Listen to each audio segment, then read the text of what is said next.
İki düşman gibi ölümüne kızgın birbirimize karşı. Nasıl bir mücadele verdiğimi bir sor, yokluğunun telaşı.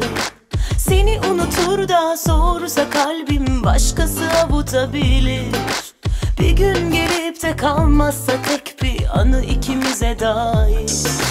Yokuşa sürer gibi, zorunu arar gibi kimden kaçıyorsun?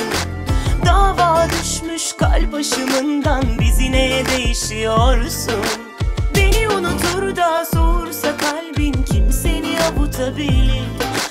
Bir gün gelip de kalmazsa tek bir anı ikimize dair. Sabıkalı, kalpten sabıkalı. Ağlamalı, göstermeden ağlamalı. Bu ne aşk filmi, ne de peri masalı. Ağlamalı, göstermeden ağlamalı.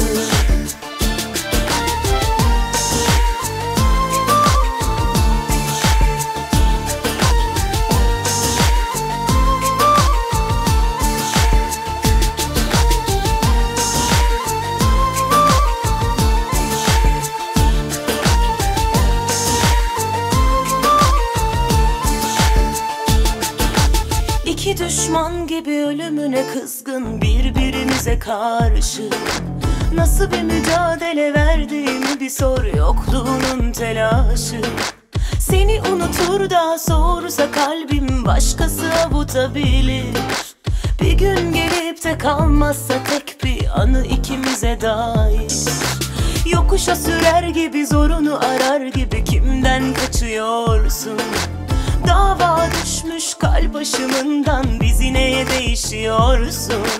Beni unutur da sorsa kalbin, kim seni avutabilir? Bir gün gelip de kalmazsa tek bir anı ikimize dair. Sabıkalı, kalpten sabıkalı.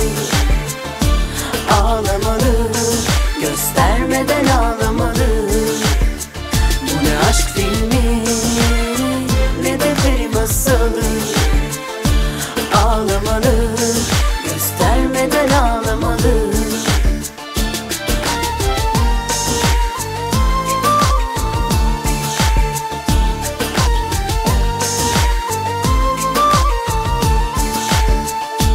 Sabıkalı, kalpten sabıkalı.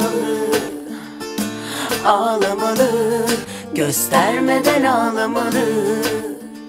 Bu ne aşk filmi, ne de peri masalı. Ağlamalı, göstermeden ağlamalı. Sabıkalı,